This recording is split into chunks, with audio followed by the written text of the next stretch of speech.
Commendation bestowed on him by Mrs. Reynolds was of no trifling nature. What praise is more valuable than the praise of an intelligent servant?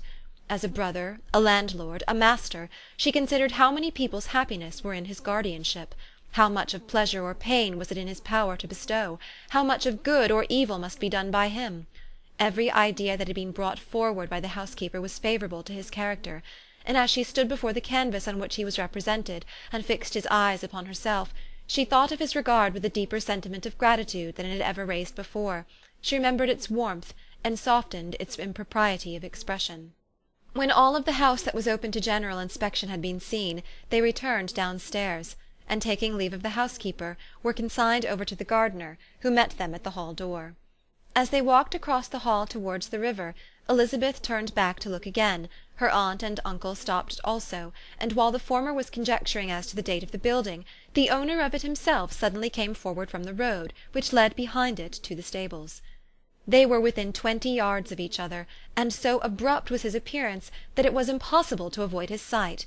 Their eyes instantly met, and the cheeks of both were overspread with the deepest blush. He absolutely stared, and for a moment seemed immovable from surprise, but shortly recovering himself, advanced toward the party, and spoke to Elizabeth, if not in terms of perfect composure, at least of perfect civility. She had instinctively turned away, but stopping on his approach, received his compliments with an embarrassment impossible to be overcome. Had his first appearance, or his resemblance to the picture they had just been examining, been insufficient to assure the other two that they now saw Mr. Darcy, the gardener's expression of surprise on beholding his master must immediately have told it. They stood a little aloof while he was talking to their niece, who, astonished and confused, scarcely dared lift her eyes to his face, and knew not what answer she returned to his civil inquiries after her family. Amazed at the alteration of his manner since they last parted, every sentence that he uttered was increasing her embarrassment, and every idea of the impropriety of her being found there recurring to her mind. The few minutes in which they continued were some of the most uncomfortable in her life. Nor did he seem much more at ease. When he spoke, his accent had none of its usual sedateness, and he repeated his inquiries as to the time of her having left Longbourn, and of her having stayed in Derbyshire, so often, and in so hurried a way, as plainly spoke the distraction of his thoughts.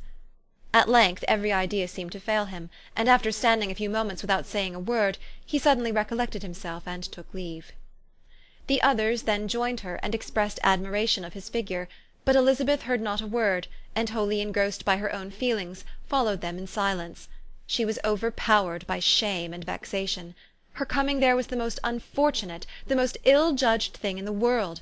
How strange it must appear to him, and what a disgraceful light might it not strike so vain a man! It might seem as if she had purposely thrown herself in his way again. Oh, why did she come? Or why did he thus come a day before he was expected? Had they been only 10 minutes sooner, they should have been beyond the reach of his discrimination, for it was plain that he was that moment arrived, that moment alighted from his horse or his carriage. She blushed again and again over the perverseness of the meeting. And his behaviour, so strikingly altered, what could it mean? That he should even speak to her was amazing, but to speak with such civility, to inquire after her family! Never in her life had she seen his manners so little dignified, never had he spoken with such gentleness as on this unexpected meeting. What a contrast did it offer to his last address in Rosings Park, when he put his letter into her hand! She knew not what to think, or how to account for it. They had now entered a beautiful walk by the side of the water, and every step was bringing forward a nobler fall of ground, or a finer reach of the woods to which they were approaching. But it was some time before Elizabeth was sensible of any of it, and though she answered mechanically to the repeated appeals of her aunt and uncle, and seemed to direct her eyes to such objects as they pointed out, she distinguished no part of the scene. Her thoughts were all fixed on that one spot of Pemberley House, whichever it might be, where Mr. Darcy then was. She longed to know what at the moment was passing in his mind, in what manner he thought of her, and whether, in defiance of everything, she was still dear to him. Perhaps he had been civil only because he felt himself at ease, yet there had been that in his voice which was not like ease. Whether he had felt more of pain or of pleasure in seeing her she could not tell, but he certainly had not seen her with composure. At length, however, the remarks of her companions on her absence of mind aroused her, and she felt the necessity of appearing more like herself. They entered the woods, and bidding adieu to the river for a while, ascended some of the higher grounds, when in spots where the opening of the trees gave the eye power to wander, were many charming views of the valley, the opposite hills, with the long range of woods overspreading many, and occasionally part of the stream. Mr. Gardiner expressed a wish of going round the whole park, but feared it might be beyond a walk. With a triumphant smile they were told that it was 10 miles round. It settled the matter, and they pursued the accustomed circuit, which brought them again after some time in a descent among hanging woods, to the edge of the water, and one of its narrowest parts. They crossed it by a simple bridge, in character with the general air of the scene. It was a spot less adorned than any they had yet visited, and the valley, here contracted into a glen, allowed room only for the stream, and a narrow walk amidst the rough coppice wood which bordered it. Elizabeth longed to explore its windings, but when they had crossed the bridge, and perceived their distance from the house, Mrs. Gardiner, who was not a great walker, could go no further, and thought only of returning to the carriage as quickly as possible. Her niece was therefore obliged to submit, and they took their way towards the house on the opposite side of the river, in the nearest direction. But their progress was slow, for Mr. Gardiner, though seldom able to indulge the taste, was very fond of fishing, and was so much engaged in watching the occasional appearance of some trout in the water, and talking to the man about them, that he advanced but little.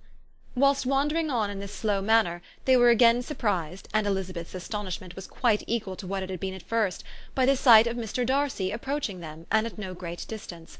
The walk being here less sheltered than on the other side, allowed them to see him before they met. Elizabeth, however astonished, was at least more prepared for an interview than before, and resolved to appear and to speak with calmness, if he really intended to meet them. For a few moments, indeed, she felt that he would probably strike into some other path. The idea lasted while a turning in the walk concealed him from their view. The turning past, he was immediately before them. With a glance she saw that he had lost none of his recent civility, and to imitate his politeness, she began, as they met, to admire the beauty of the place. But she had not got beyond the words "delightful" and "charming," when some unlucky recollections obtruded, and she fancied that praise of Pemberley from her might be mischievously construed. Her colour changed, and she said no more. Mrs. Gardiner was standing a little behind, and on her pausing, he asked her if she would do him the honour of introducing him to her friends. This was a stroke of civility for which she was quite unprepared, and could hardly suppress a smile at his being now seeking the acquaintance of some of those very people against whom his pride had revolted in his offer to herself. "What will be his surprise," thought she, "when he knows who they are? He takes them now for people of fashion." The introduction, however, was immediately made, and as she named their relationship to herself, she stole a sly look at him to see how he bore it, and was not without the expectation of his decamping as fast as he could from such disgraceful companions. That he was surprised by the connection was evident.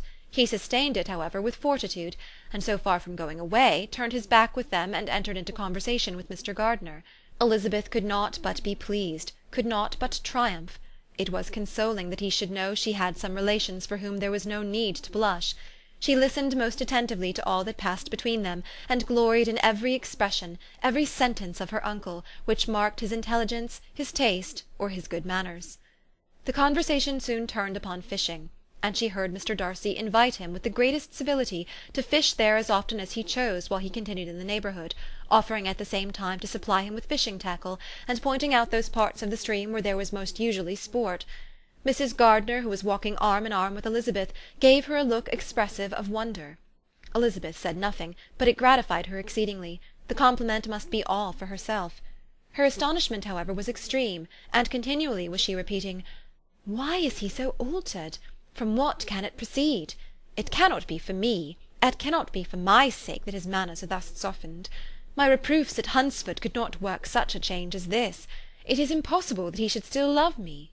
After walking some time in this way, the 2 ladies in front, the 2 gentlemen behind, on resuming their places, after descending to the brink of the river for the better inspection of some curious water plant, there chanced to be a little alteration. It originated in Mrs. Gardiner, who, fatigued by the exercise of the morning, found Elizabeth's arm inadequate to her support, and consequently preferred her husband's. Mr. Darcy took her place by her niece, and they walked on together. After a short silence the lady first spoke. She wished him to know that she had been assured of his absence before she came to the place, and accordingly began by observing that his arrival had been very unexpected. "For your housekeeper," she added, "informed us that you would certainly not be here till to-morrow, and indeed before we left Bakewell we understood that you were not immediately expected in the country." He acknowledged the truth of it all, and said that business with his steward had occasioned his coming forward a few hours before the rest of the party with whom he had been travelling. "They will